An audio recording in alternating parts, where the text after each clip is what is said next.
And I saw, too, the street lights illuminating what by day was not visible. I saw the people on Main Street, where all that had changed in half a century was that the faces were different, and yet they were the same faces of every man's generation. Terriertown, summer of '49.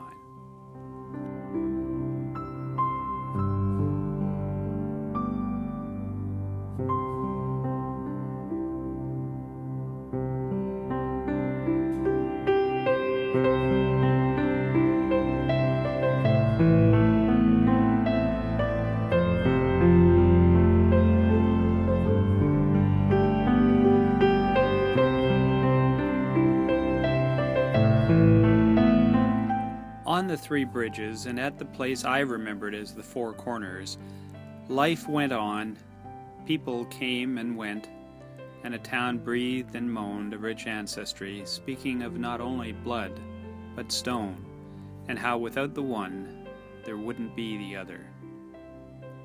Terriertown, summer of '49.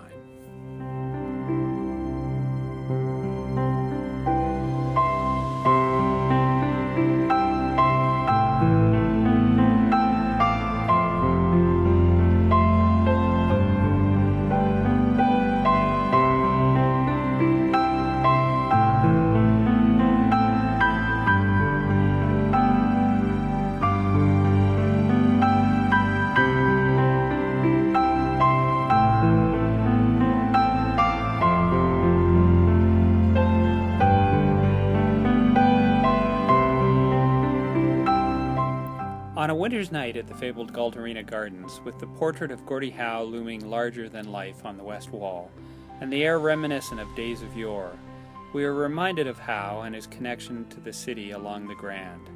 He is somehow still here, where young players have played their games for nearly a century, and where hockey immortals were bred.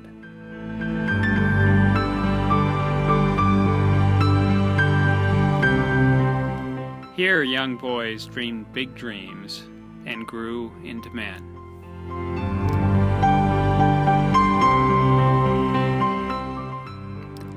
Gordie Howe was the greatest player who ever played the game.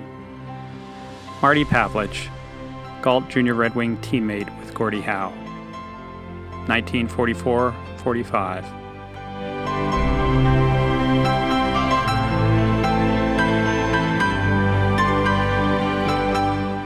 They will talk of this game, its stars and highlights, well after the lights go dim over the Shade Street ice and people have departed, men in their fedoras, women in their mufflers, for nearby restaurants and taverns.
Come, gentle muse, do me inspire to write a little ditty about a girl at the GCI. Not only 'cause she's pretty, though she's as pretty as they're made. Where the sun doth shine, yet beauty's but the outward show, 'tis not the thing divine. I glint in other days, David McGeorge, 1917, about student Margaret Hamilton, who would go on to be the first female president of Thomson Newspapers.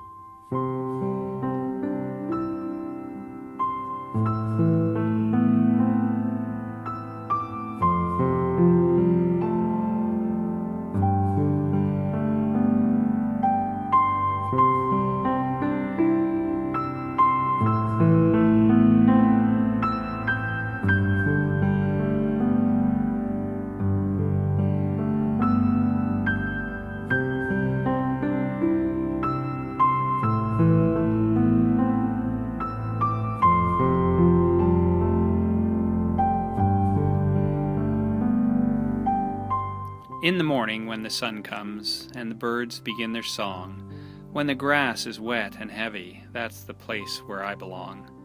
With the daylight soon to follow, o'er the hills and trees beyond, tranquil land at shadow noontime, dog asleep beside the pond. Early evening on the mountain, the day has come and now it's gone. Steel blue sky of night crawls in, children sleeping, the fire is done. Soon it's morning, still in darkness, and through the moonlight a howl is heard. The land is snoring, the laneway's empty, the train steams by the lone songbird.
I could see the Grand River where, each morning, early, the mist of an autumn day would slowly burn off as the sun grew warm and high, and where, at night, when daylight fed properly into darkness, when the water was glass black and smooth, the great blue heron stood silhouetted in moonlight, its long, spindly legs a thing of beauty, waiting in the shallows as the townspeople slept.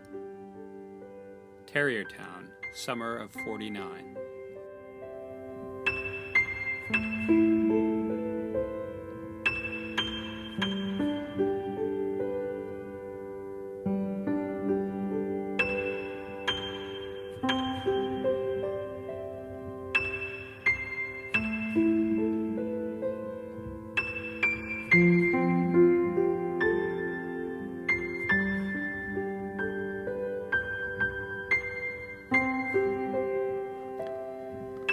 Farewell, my tall and ancient tree, and all that you aspired to be.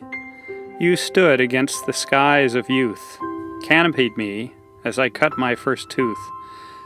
I saved your wood, and the stories too. Many an acorn I gathered from you. And now I look up to big blue sky. Your limbs are gone. I say goodbye. As I work your wood and sand it smooth, I can feel your heart in every groove. You live still.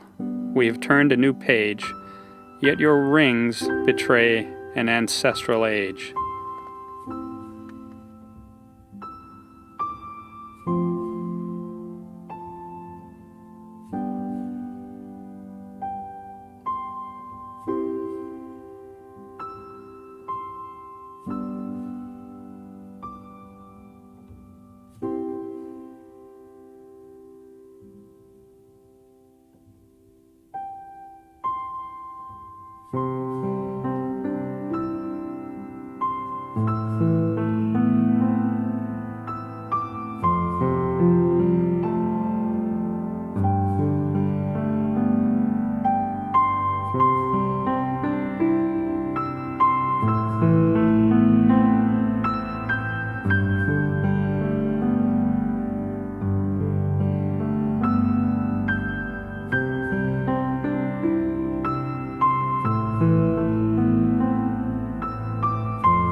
When I leave the shadows and the moon glistens snow, I will miss this night far more than you'll know. Heaven calls forth on nights such as these, starkly cold to be sure, and no summer's breeze. There are hours to go before daylight will rise, when all the world wakens and the quietude dies. Most nights are unseen when we close our eyes, for most of us only look when the day lights the skies. I awoke at 3 in the morn that night, in the midwinter cold with snow so bright. There was a moonbeam Christmas to the January snow, nary a rustle from the wind, nor a branch to blow.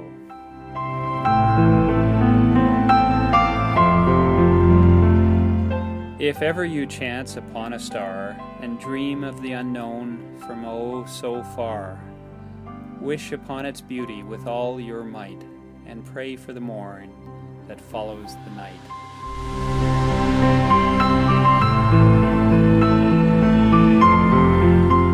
Yes, a cabin in the woods under snow by the moon, with a fire in the offing and burning wood soon, surrounded by trees that you can call out by name, warms mind and soul, making the night ever tame.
Winters sent it on the outdoor rink at Dixon Park. Workmen would set it up even before the first snow, a frame of pine boards, sentinels of light standards along the edges, and a shack, heated by a wood stove, in which you would lace up your skates and wrap tar paper around the blade of your season's stick. Peter Zowski.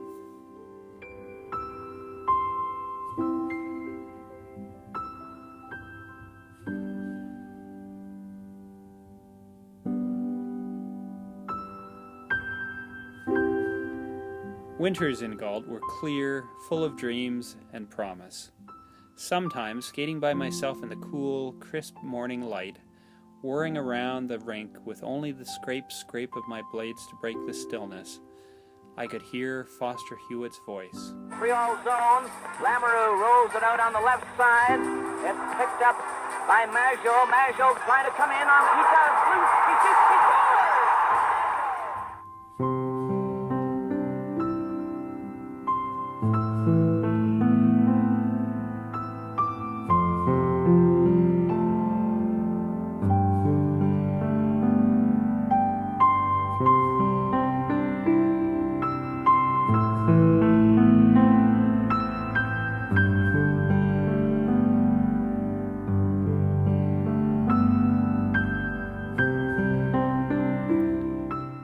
long shadows cast by sun in snow, with speed the wind their faces know.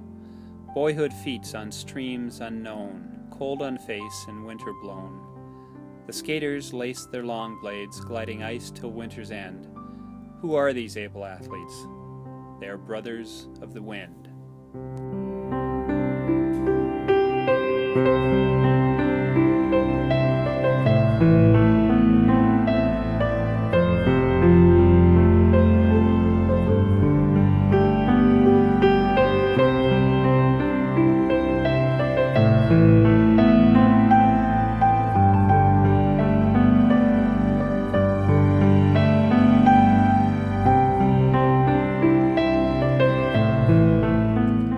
I was excited. They told me I would learn to read in Galt. I did. I learned to read a very important sign. It was on my way to school beside Mill Creek on the wall of the foundry. It said to me, Glat, Malleable, I Run. Marion Engel.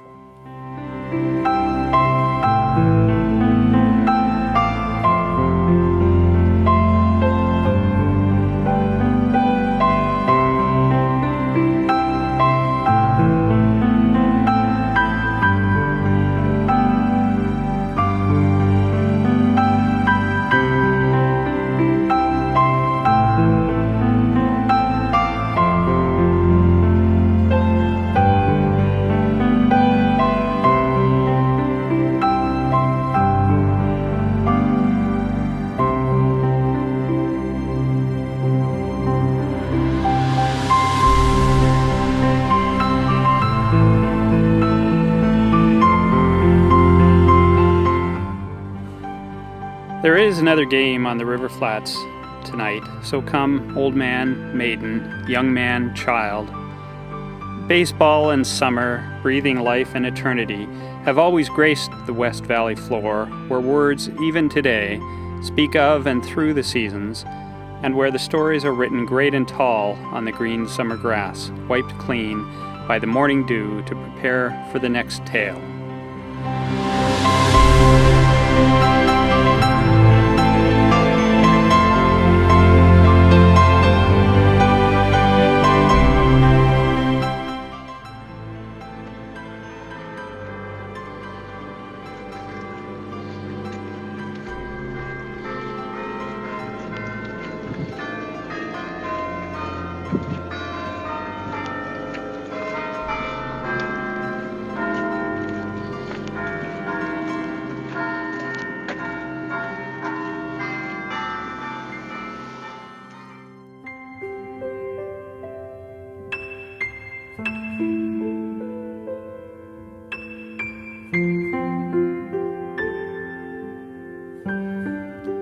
The scent of these flowers and leaves we inhale, of cedars and maples, the pines on the trail.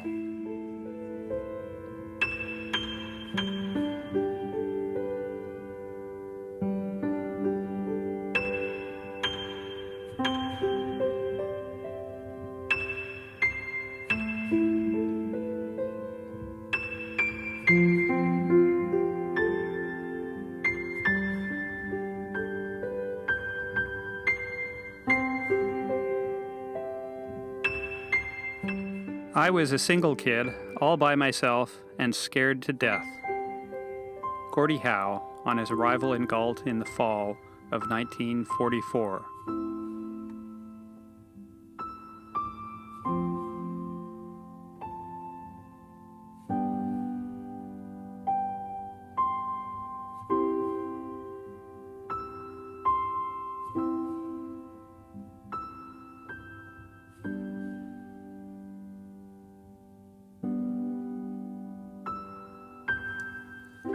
Like the riverbank, the maples, the aged cedars and white birch, Devil's Cave, the limestone cliffs, and the bright days of summer, it was all part of nature's river canvas. His oar stroke was pliant with the stroke of a fresh brush carried by the hand of God. Grand River Stories, David Maneri.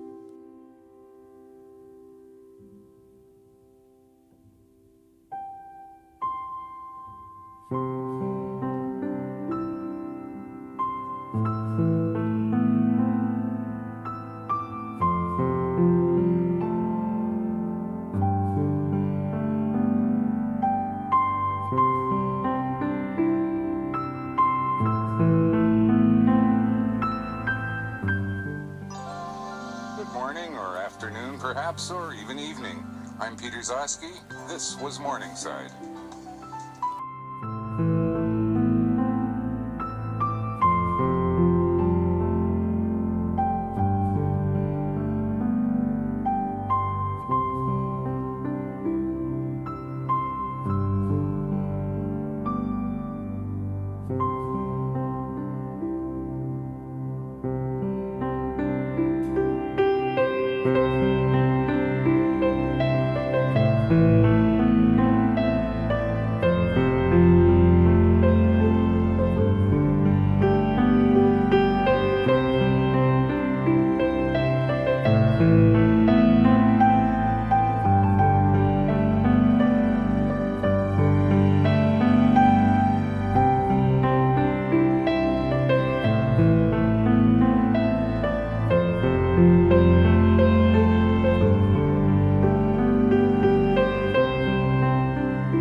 There is a moon glow, a ghostly veil of light on the maples cresting the western hill, and the leaves give shade even in the night to left field. I can write and see clearly what I write. There are only 3 things that need to be written: the fine dirt on the base pass, the dark, wet, green grass of summer before the parching dog days, and the wide open night sky that has been a chameleon of blues since supper time last night. Terriertown, summer of '49.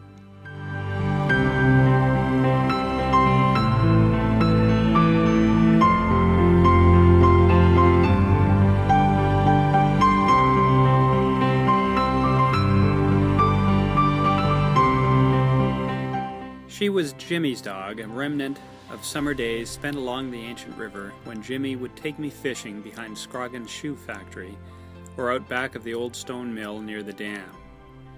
She smelled of the river and reminded me of the clouds. Terriertown, summer of '49.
The West had called the boys that year, old winter now gone, and Indian summer still near. Hobo Willie, he left by the rails at first light, lone tracks and big country, going west with the night.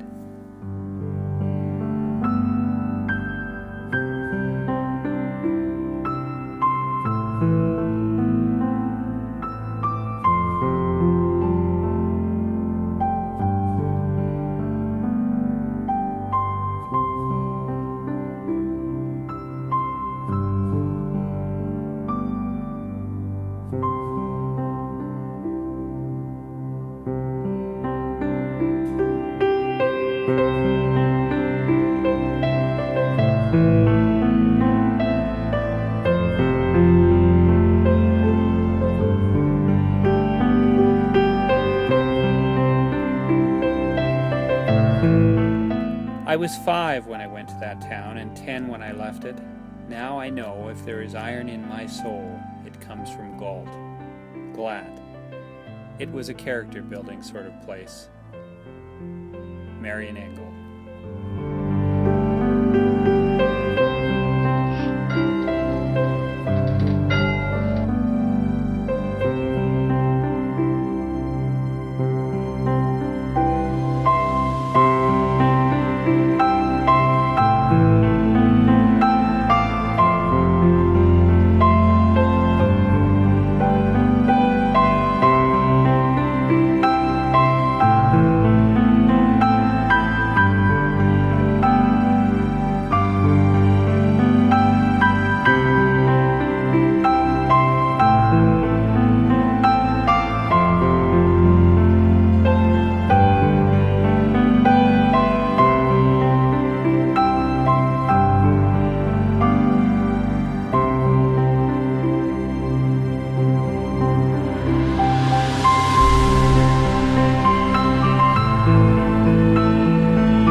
That I saw the sky and stars, the moon aglow, the clouds adrift, and the muted dark river flow. I saw the vast expanse of never-ending space, the wind whispering its spirit across your wondering face.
In baseball, I found life, full and rich and unreserved in its splendor. Dixon Park spoke to me in a language that was as pure as art. Altogether beautiful was its power and its glory. The park had its red dirt, and each grain held a word. The words flowed into stories. Some of the stories became legends. Charlie Hodge, Terriertown, summer of '49.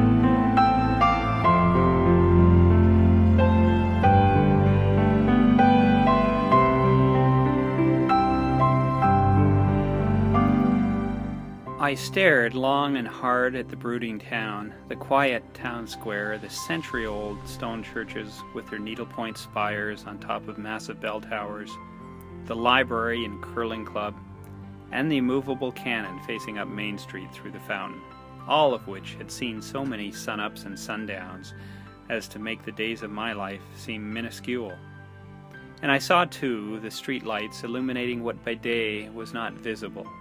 I saw the people on Main Street, where all that had changed in half a century was that the faces were different, and yet they were the same faces of every man's generation.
In his mind was the silhouette of a massive steam engine, cut out against the twilight blue sky, and the memory of it stirred in him the smell of rock and oil, and the scent of the meadows at the cut, with its delicate flowers of white, yellow, and purple.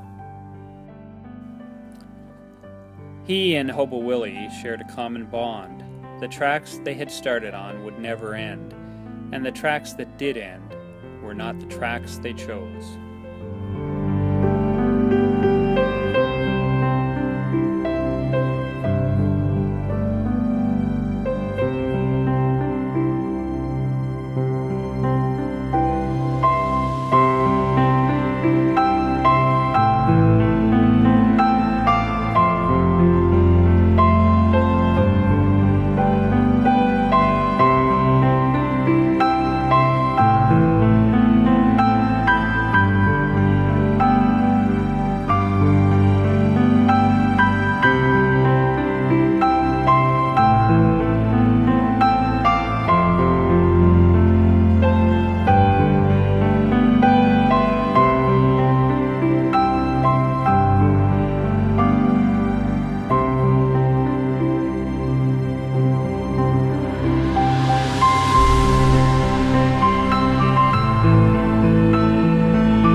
He had returned to his field like the mountain man to his hill, because he remembered he had forgotten so much.